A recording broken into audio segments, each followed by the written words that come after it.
بسم الله الرحمن الرحيم.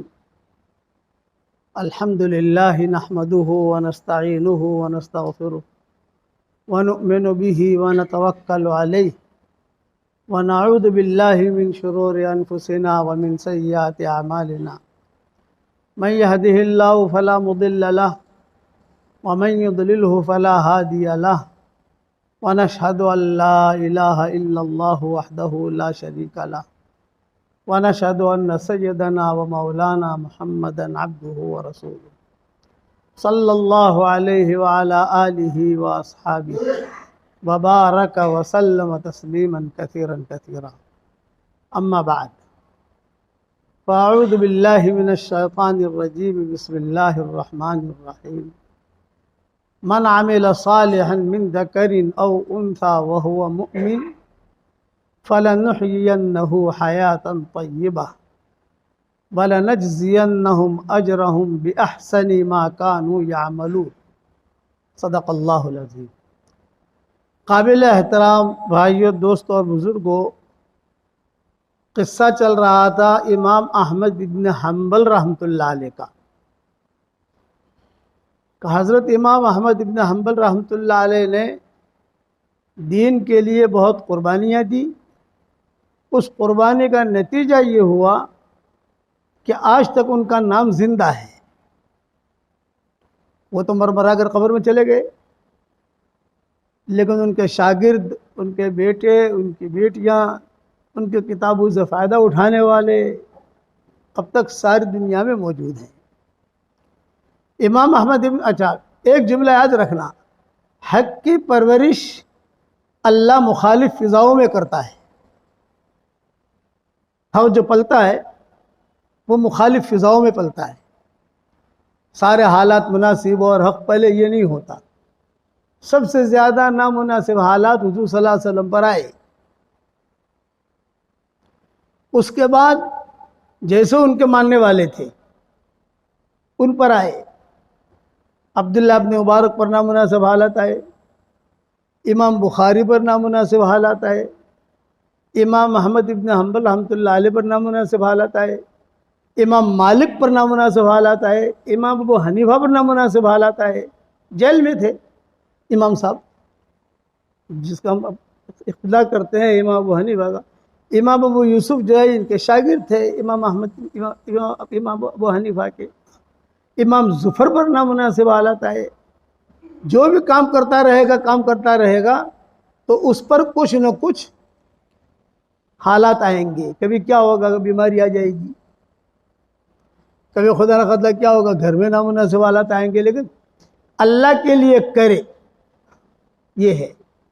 امام احمد ابن حنبل رحمۃ اللہ علیہ کا جب جتنے لوگ ان کو ستانے والے تھے، جب امام صاحب مرض الوفات میں تھے تو وہ لوگ آتے تھے اور کہتے تھے بادشاہ کے ڈر کی وجہ سے ہم نے یہ کیا تھا، ہمیں ہمارے جان کا خطرہ تھا اس لیے ہم نے یہ کیا. تو امام صاحب کہتے تھے بھئی میں نے آپ سب کو پہلے ہی معاف کر دیا ہے. اتنے لوگ آئے، کتابوں میں لکھا ہے کہ باہر تختی لگانی پڑی ان کے بیٹے کو کہ میرے والد نے سب کو معاف کر دیا ہے، میں نے یہ معاف کیا اور اللہ سے بھی درخواست کرتا ہوں کہ اللہ بھی معاف کرے. لیکن دو حقوق ہے نا، ایک حق اللہ ہے اور ایک حق العباد ہے. یہ دو ہیں. تو اللہ اپنا حق جس کو چاہے جب چاہے معاف کر دے. شرک کے علاوہ جسے چاہے جیسے چاہے اللہ تعالیٰ معاف کر دے، وہ قادر ہے. لیکن حق العباد میں یہ تگڑا امتحان ہے. یہ کٹھڑے میں کھڑا رہنا پڑے گا. حشر کے میدان میں بہت نیکیاں سمجھ کے لائے گا، بہت نیکیاں میں نے بہت کیا. جہاں کھڑا ہوگا اللہ کے سامنے تو اللہ تعالیٰ کہے گا کہ تو نے تو کچھ بھی نہیں کیا. ارے اللہ پاک میں نے اتنے حج کیے، اتنے عمرے کیے، اتنے میں نے چلے لگائے، اتنے 3 چلے لگائے، اتنا میں نے کتابیں لکھی، فلاں جگہ گیا، فلاں مسجد بنائی. اللہ نے کہا وہ سب دوسروں کے پاس گیا. اس کو کہتے ہیں مفلس، فقیر. کہ مفلس کون ہے؟ تو صحابہ نے پوچھا کہ مفلس کون ہے؟ یہ کہا کرے بہت اور کچھ بھی نہ رہے اس کے پاس، یہ مفلس ہے. اسی لیے صحیح حدیثوں میں آتا ہے کہ بعض لوگ ایسے حشر کے میدان میں ہوں گے کہ فرشتے ان کو لے کر آئیں گے، مردوں کو اور عورتوں کو. فرشتے اور حلقہ بنا کر کس کو لایا جاتا ہے؟ جو محترم ہوتا ہے، جس کی عزت ہوتی ہے. یوں سارے محشر کا میدان والے دیکھیں گے یار کتنے اچھے لوگ ہیں، وی آئی پی لوگ ہیں، فرشتے لے کے جا رہے ہیں اور حلقے میں عزت کے ساتھ اللہ کے دربار میں جائیں گے تو اللہ تعالیٰ کہیں گے اچھا کن کو لے کے آئے ہو آپ؟ یہ کہا اللہ پاک یہ بہت اچھے مرد اور عورتیں ہیں، نیک کام انہوں نے کیے. اور ایک جملہ کہیں گے ما رأینا منہم شر قط. یہ حدیث کے جملے ہیں، ما رأینا منہم شر قط. ہم نے کبھی بھی ان سے کوئی برائی دیکھی ہی نہیں ہے. ہر وقت جب بھی دیکھو تب نیکی کا کام کرتے ہوئے، قرآن پڑھتے ہوئے، نماز پڑھتے ہوئے. بہت تو اللہ تعالیٰ کہیں گے تم کیوں لے کر آئے ہو؟ اللہ پاک میں سفارش کرنے، اب فرشتے سفارش کر رہے ہیں، جبریل سفارش کر رہا ہے، میکائیل سفارش کر رہا ہے، بڑے بڑے فرشتے سفارش کر رہے ہیں کہ اللہ پاک ان کو لے کر آئیں، آپ ان کو جنت میں داخل کرو. اللہ تعالیٰ کہیں گے ٹھیک ہے بھی آپ سفارش کر رہے ہو لیکن ان کا نام اعمال تو دکھاؤ مجھے. کہ جتنے ہوں گے حلقے میں ان سب میں سے ایک کا نام اعمال اللہ دیکھیں گے، ایک کا، ایک ورق یوں الٹا ایک ورق یوں پلٹا. اور پھر وہ نام اعمال اللہ تعالیٰ کہیں کہ کس کا ہے یہ کون ہے؟ یہ. تو اللہ تعالیٰ اس کے پاؤں کے اوپر جو اس کا کھڑا ہوگا نا تو اس کے زمین کے اوپر یوں ڈالیں گے. کتاب میں لکھا ہے، یہ فرمایا کیا تو ہے لیکن میرے لیے نہیں کیا، اسے جہنم میں لے جاؤ. یہ ہماری شریعت میں نیکیاں بڑھانے کے اسباب بہت بتائے، گناہ معاف کرانے کے اسباب بھی بہت بتائے، دونوں چیزیں بتائیں، لیکن اس کے باوجود ہمارے گناہ زیادہ ہوتے ہیں. دو فرشتے ہوتے ہیں نا کرامن کاتبین یعلمون ما تفعلون، یہ تو سب جانتے ہیں. تو داہنی طرف والا جو فرشتہ ہے یہ نیکیاں لکھتا ہے، ان کی چھٹی نہیں ہوتی. کیا جو فرشتہ چھٹی پر چلا گیا اور گناہ کیا اس نے لکھا نہیں، یہ نہیں. اللہ اپنا کرم بتاتے ہیں، کرم، سخاوت. وہ سخاوت کے کوئی انتہا نہیں. تو دو فرشتے ہوتے ہیں کرامن کاتبین یعلمون ما تفعلون. کرامن کاتبین ہے تو کیا مطلب کرامن کاتبین کا؟ یہ اونچے فرشتے ہیں، کرم کرنے والے، کرم کرنے والے. ارے کیا کرم کرتے ہیں، کیا احسان کرتے ہیں؟ حدیث میں اس کی وضاحت آتی ہے کہ داہنی طرف والا فرشتہ یہ نیکیاں لکھنے پر مامور ہے اور بائیں طرف والا فرشتہ یہ گناہ لکھنے پر مامور ہے. کوئی نیکی ہم کریں گے، پڑھیں گے سبحان اللہ، فرشتہ فوراً لکھ لے گا تو اس نے سبحان اللہ پڑھا. اور خدا نہ خواستہ کوئی اچھا یہ امیر ہے، دونوں میں سے امیر کون ہے؟ داہنی طرف والا فرشتہ، یہ امیر صاحب ہے. نیک کام کرے گا کوئی بندہ بندی فوراً لکھ لیں گے. اور اگر کسی سے کوئی چوک ہو گئی، گناہ ہو گیا تو بائیں طرف والا فرشتہ قلم اٹھائے گا تو امیر صاحب کیا کہیں گے؟ وہ لکھنا مت بھائی، لا تکتب، لا تکتب، مت لکھ. ارے اس نے چوری کی ہے، یہ کہا میں تو امیر میں ہوں، لکھنا مت، لا تکتب. اب وہ کھڑا رہے گا چونکہ امیر کی بات ماننی ہے. گھنٹہ ہو گیا، امیر صاحب لکھوں گناہ نہیں. 2 گھنٹے ہو گئے، امیر صاحب 2 گھنٹے ہو گئے، گناہ اس نے گناہ کیا ہے، میں لکھ دوں؟ نہیں، مت لکھ. پھر بار بار پوچھے گا امیر صاحب اس نے گناہ کیا ہے، میں نے پینڈنگ میں رکھا ہے، پینڈنگ، سمجھ گئے نا؟ اللہ کو حساب دینا ہے نا، اللہ کو تو معلوم ہے. تو امیر صاحب کیا کہیں گے؟ دیکھ سن لے میرا بھائی، میں امیر ہوں، تو امیر نہیں ہے. 6 گھنٹے کے اندر توبہ نہ کرے پھر لکھ. گناہ کرنے کے بعد 6 گھنٹے تک اللہ مہلت دیتے ہیں. جب 6 گھنٹہ ہو جائے پھر لکھ. اور ایک ہی گناہ لکھنا، گالی دیا بھی ایک ہی گالی لکھنا. وہ کہتا ہے کہ امیر صاحب وہ ایک نیکی کرتا ہے تو آپ تو 100 نیکیاں لکھتے ہیں. پڑھو میرے ساتھ، ربنا اغفر لی ولوالدی وللمؤمنین یوم یقوم الحساب. دیکھو جس نے بھی پڑھا اس کے اکاؤنٹ میں فرشتے نے کتنی نیکیاں لکھی. آدم اب اس وقت دنیا میں جتنے مسلمان مرد اور عورتیں ہیں ان سب کی عادت کے برابر اس نے نیکیاں لکھ دی. تو ایک الگ امیر صاحب وہ تو ایک جملہ کہتا ہے تو آپ تو 10 گنا، کبھی 1000 گنا، کبھی 100 گنا لکھ دے تو، اور یہ گناہ کرے تو خالی ایک ہی گناہ، ایک مرتبہ گالی دی، بولے میں جیسا کہوں ویسا کروں. ایک گناہ لکھنا، وہ بھی 6 گھنٹے کے بعد ہو سکتا ہے معافی مانگ ہو سکتا. اسی لیے خدا نہ خواستہ کوئی گناہ ہو جائے تو آدمی 6 گھنٹہ سے پہلے معافی مانگ لے، ڈیلیٹ ہو جائے گا. وہ 6 گھنٹے کا وقت ہے، یہ ذہن میں رکھنا. یا کوئی نیک کام کر لے، گالی دے دی کسی کو، خدا نہ خواستہ کچھ کر لیا، ارے یار بہت چوک ہو گئی. آدمی جذبات میں آتا ہے، جذبات میں آ کر کچھ کہہ دیتا ہے، جذبات میں آ کر بول لیتا ہے، تو آدمی فوراً نیک کام کرے. ان الحسنات یذھبن السیئات، یہ کہ نیکیاں برائیوں کو ختم کر دیتی ہیں. ذہن میں رکھنا، گناہ کی مثال جراثیم کی ہے اور نیکیوں کی مثال اینٹی بایوٹک کی ہے. جراثیم جب پیدا ہوتے ہیں تو ڈاکٹر اینٹی بایوٹک دیتا ہے نہیں دیتا؟ کبھی ہائی لیول کے اینٹی بایوٹک دیتا ہے، کبھی کم. تو گناہ جو ہے اس کی مثال جراثیم کی ہے کہ اس میں جراثیم آ گئے. اور نیکیاں یہ کہا یہ اینٹی بایوٹک ہے. تو اللہ تعالیٰ قرآن میں کہتے ہیں کہ تم سے چوک ہو جائے، ہوتی ہے چوک، انسان ہے، بشریت ہے، میں انسان ہے، چوک ہو گئی. میرے والد صاحب رحمۃ اللہ علیہ فرماتے تھے اللہ ان کی قبر کو روشن کرے، یہ فرماتے تھے کہ بیٹا دیکھو ہم جو ہے فرشتے نہیں ہیں کہ ہم سے گناہ نہ ہو، اور ہم شیطان بھی نہیں ہے کہ توبہ نہ کرے. انسان ہے، چوک تو انسان سے ہوتی ہے. تو اللہ نے اس کا راستہ بتایا. کیا راستہ بتایا؟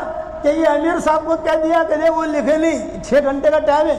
6 گھنٹے کا ٹائم یاد رکھنا کہ گناہ ہو گیا. 6 گھنٹے تک آدمی کو فرشتہ لکھے گا نہیں. جامع صغیر میں یہ روایت ہے کہ 6 گھنٹے تک فرشتہ کا یہ روک کے رکھے گا. 6 گھنٹہ ہو گیا تو اس کے بعد کہے گا کہ امیر صاحب 6 گھنٹہ ہو گیا. بولے اب لکھ، لیکن ایک گناہ لکھنا. تو وہ کہتا ہے کہ آپ تو نہیں کیا بہت زیادہ لکھتے. بولے یہ اس کا حق ہے. کسی برے کو برا مت سمجھو، کسی گنہگار کو گنہگار مت سمجھو. اس کے نجات کے لیے اتنا ہی کافی ہے کہ وہ مسلمان ہے. اس کے نجات کے لیے اتنا ہی کافی ہے کہ بہت بڑا کلمہ پڑتا ہے. ایک صحابی تھے، وہ حضور صلی اللہ علیہ وسلم کے پاس آئے اور حضور صلی اللہ علیہ وسلم کے پاس آ کر انہوں نے کہا کہ حضرت بہت شرم آتی ہے، آج تو میرے ساتھ ایسا معاملہ ہو گیا کہ میں جو ہے بہت الجھن میں پڑ گیا اور بہت ہی کہتے ہوئے بھی شرم آتی ہے. آپ نے فرمایا بتاؤ کیا ہوا؟ انہوں نے فرمایا کہ حضرت آج تم عصر کی نماز کے بعد میں اپنے باغ میں چلا گیا اور باغ کی جو ہے دیواریں تھیں اونچی اونچی، اپنے باغ میں کام کرنے لگا. جب باغ میں کام کرنے لگا تو اچانک جو ہے کھڑکھڑ کی آواز آئی مجھے. میں نے کہا ابھی کون ہے باغ کے اندر؟ دیکھا تو ایک جوان عورت تھی. فغلبنی الشیطان، شیطان غالب آ گیا، نفس غالب آ گیا.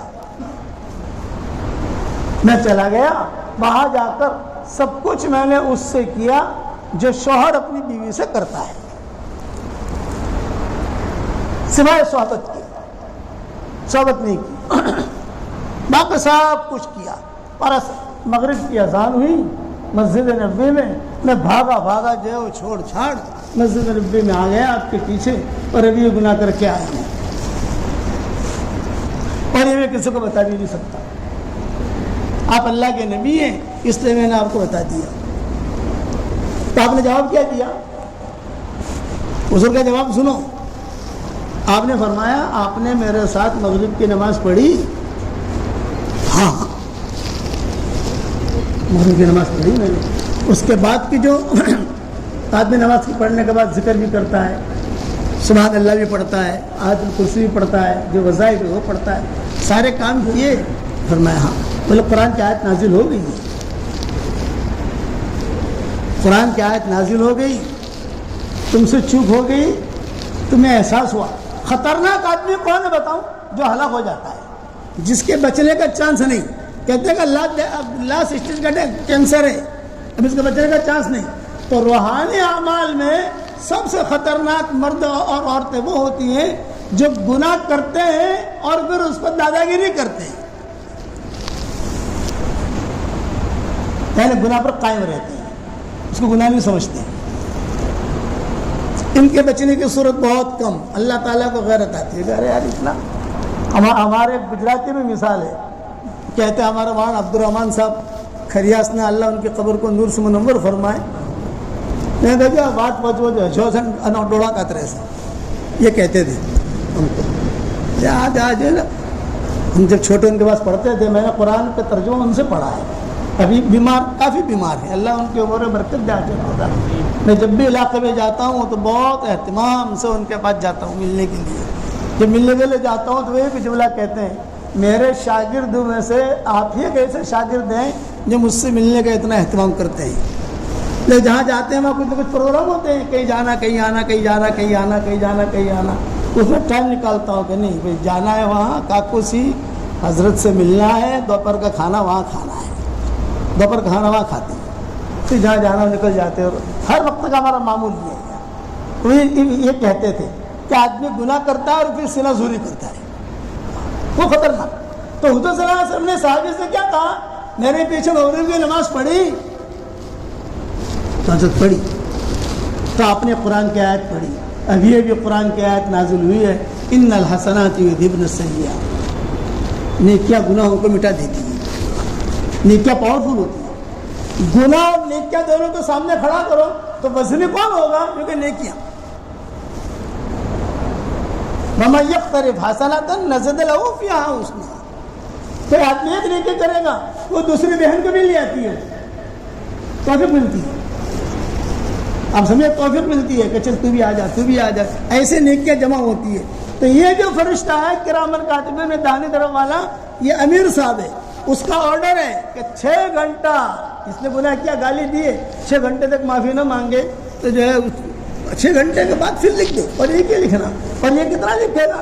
یہ کہا کہ جتنا اللہ نے کہا ہے اتنا لکھے گا. اللہ کہتے ہیں اضافہ مضاعفہ، میں 10 گنا بھی زیادہ دوں گا، 100 گنا بھی زیادہ دوں گا.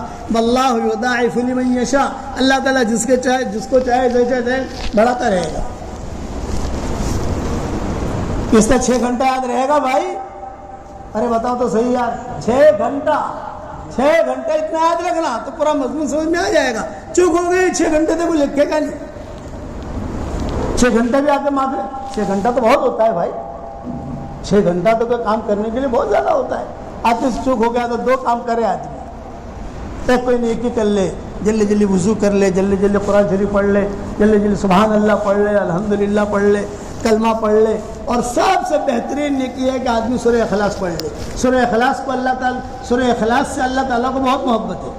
10 مرتبہ سورہ اخلاص پڑھو تو جنت میں ایک محل تیار ہو جاتا ہے. 20 مرتبہ پڑھو 2 محل تیار. 30 مرتبہ پڑھو 3 محل تیار. اللہ تعالیٰ کو سورہ اخلاص سے بہت پیار ہے. ایک صحابی تھے، ہر رکعت میں سورہ اخلاص پڑھتے تھے، ہر رکعت میں. تو پوچھا میں تم کیوں پڑھتے ہو اتنا سورہ اخلاص؟ مجھے بہت اچھی لگتی ہے. جب سورہ اخلاص نازل ہو رہی تھی، جبریل علیہ السلام لے کر آ رہے تھے تو آسمان کے سارے فرشتوں نے پوچھا، ارے جبریل بہت اعزاز کے ساتھ لے کے جا رہے ہو، کیا ہے؟ تو حضرت جبریل نے کہا یہ آپ کے رب کا نسب نامہ ہے. مشرکین نے مکہ نے سوال کیا تھا کہ محمد صلی اللہ علیہ وسلم، محمد آپ کے ابا کا یہ نام، آپ کی ماں کا یہ نام، ان کے ابا کا یہ نام، ان کی ماں کا یہ نام، تو تمہارا رب کا ابا کا کیا نام ہے؟ تمہارا رب جو ہے جس کو اللہ اللہ کہتے ہو اس کی ماں کا کیا نام ہے؟ اس طرح صورت نازل ہوئی. قل هو اللہ احد. وہ اللہ ایک ہی ہے، اکیلا ہے، کوئی نہیں اس کے ساتھ. اللہ الصمد، بے نیاز ہے. یہ اللہ الصمد کا جملہ جو ہے بہت زبردست، جاندار، شاندار ہے. اس کے اندر 2 اللہ کے نام جمع کر دیے گئے، اللہ اور صمد. تو اس کے سلف صالحین اس کے وظیفے کرواتے تھے، یا اللہ یا صمد، یا اللہ یا صمد، یا اللہ یا صمد، یا اللہ یا صمد، یا اللہ یا صمد، یا اللہ یا صمد. اور جہاں تک میرا اندازہ ہے کہ یہ صرف یہ نام سورہ اخلاص میں ہی آیا اور قرآن میں کہیں نہیں ملے گا، جہاں تک میرا اندازہ ہے، مجھے یاد ہے، بھول نہ رہا ہوں، لیکن اس لیے میں اپنا اندازہ کہتا ہوں کہ یہ نام صمد کا پورے قرآن میں ایک ہی جگہ آیا، ایک ہی جگہ یہ نام آیا ہے۔ حالانکہ قرآن میں کئی نام الگ الگ جگہ پر آتے ہیں نا، اللہ کے غفور رحیم کئی جگہ ملے گا، وہاب کئی جگہ ملے گا، غنی کئی جگہ ملے گا، تباب کئی جگہ ملے گا، صمد کئی جگہ نہیں ملے گا۔ یہ ایک نام ہے، اس پر مستقل میں نے لکھا ہے بکھرے موتی میں، اب بڑھاپے کی وجہ سے ہم بھی بھول گئے ہیں، لیکن اس لیے فرمایا کہ آدمی جو ہے سورہ اخلاص بہت پڑھے، گناہ ہو گیا جلدی سے سورہ اخلاص پڑھے، سورہ فاتحہ پڑھے، مسجد میں آ جائے، کچھ صدقہ کر لے، کچھ یہ کر لے، تو یہ نیکی اس گناہ کو ختم کر دے گی، مار کے بھگا دے گی۔ اور اس سے اچھی بات بتاؤں، سورہ اخلاص تو ہی ایک کلمہ ایسا ہے جسے ہر نبی نے پڑھا ہے، ہر نبی کے منہ کا نور، ہر نبی کی زبان کا نور اس میں موجود ہے۔ کتنی بڑی فضیلت ہے، ہر نبی نے پڑھا ہے۔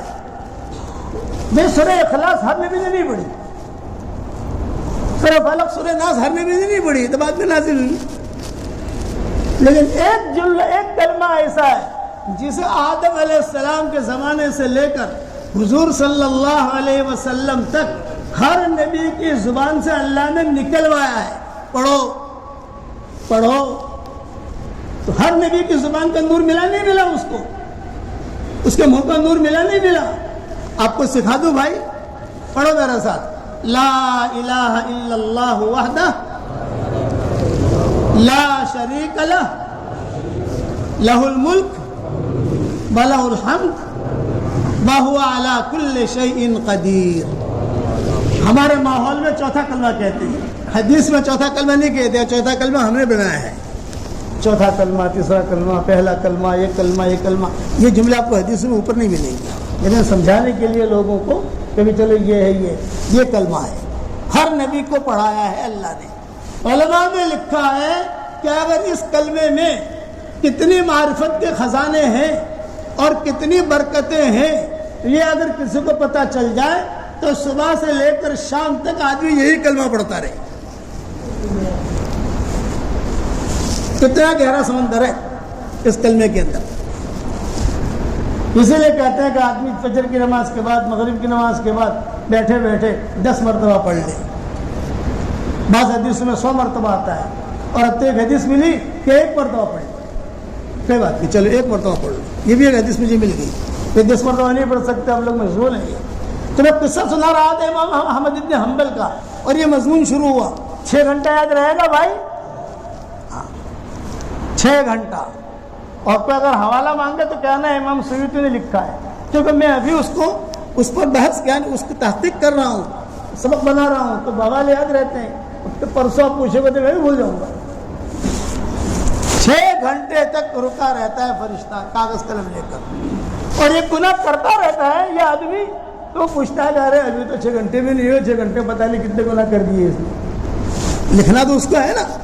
تو یہ کہتا ہے کہ نہیں، جو بھی گناہ کرے اس کے بعد 6 گھنٹہ گناہ کیا، آدھے گھنٹے کے بعد پھر گناہ کیا۔ اسی لیے علماء نے لکھا ہے کہ ہم کتنے غافل ہیں، نیکیاں بڑھانے کے اسباب اتنے بتائے، گناہ معاف کرانے کے اسباب اتنے بتائے، پھر بھی ہمارے گناہ ہی زیادہ نکلیں گے، ہمارے گناہ ہی زیادہ نکلیں گے، نیکیاں زیادہ نہیں نکلیں گی۔ تو نیکی کرتا ہے آدمی، غیبت کرتا ہے تو نیکی چلی جاتی ہے، نیکی کرتا ہے کسی کا حق مارتا ہے تو وہ گیا، نیکی کرتا ہے کسی کو شتم ہذا وضرب ہذا، ہے نا حدیثوں کے اندر، شتم ہذا وضرب ہذا، اس کو گالی دی، اس کو یہ کیا۔ اس لیے میرے بھائیوں، قیامت اب قریب ہے، زیادہ دن نہیں ہے قیامت کے، اب یہ مت کہنا یہ آئے گا پھر قیامت ہوگی، نہ یہ نہیں ہے، اب قیامت کے دن قریب ہے۔ یہ جتنی جنگیں ہو رہی ہیں یہ سب قیامت کی بڑی نشانی میں سے نشانیاں ہیں، 10 نشانیاں بڑی بڑی ہیں جو ابھی میں بیان نہیں کر سکتا۔ ان میں یہ بھی ہے، جنگیں چھڑیں گی، لوگ مریں گے، اچانک موتیں ہوں گی، چل رہا ہے چلتے چلتے مر گیا، یہ بھی آپ سنتے ہوں گے۔ تو میں قصہ سنا رہا تھا امام احمد بن حنبل رحمۃ اللہ علیہ کا، جب ان کا انتقال ہوا تو علماء نے لکھا ہے لاکھوں یہودی مسلمان ہوئے. یہودی مسلمان نہیں ہوتے، یہ پوائنٹ ذہن میں رکھنا. نصارہ مسلمان ہوتے ہیں. لَتَجِدَنَّ أَشَدَّ النَّاسِ عَدَاوَةً لِلَّذِينَ آمَنُوا الْيَهُودَ وَالَّذِينَ أَشْرَكُوا وَلَتَجِدَنَّ أَقْرَبَهُم مَّوَدَّةً لِلَّذِينَ آمَنُوا الَّذِينَ قَالُوا إِنَّا نَصَارَىٰ ذَلِكَ بِأَنَّ مِنْهُمْ قِسِّيسًا وَرُهْبَانًا وَأَنَّهُمْ لَا يَسْتَكْبِرُونَ. نجاشی جو تھا وہ نصرانی تھا، فوراً حق آیا، حق قبول کر لیا. حضور صلی اللہ علیہ وسلم کا نکاح ام حبیبہ کے ساتھ نجاشی نے ہی پڑھا، حالانکہ حضور تو مدینہ میں تھے اور نجاشی حبشہ میں تھا. یہ خود آیا اور کہا کہ تمہارا نکاح، حضور صلی اللہ علیہ وسلم نے خط لکھا تھا کہ ام حبیبہ کون تھی؟ ابو سفیان جو تھے، جو مسلمانوں کو پریشان کرتے تھے، ان کی بیٹی تھی، امیر معاویہ کی بہن، امیر معاویہ کی بہن.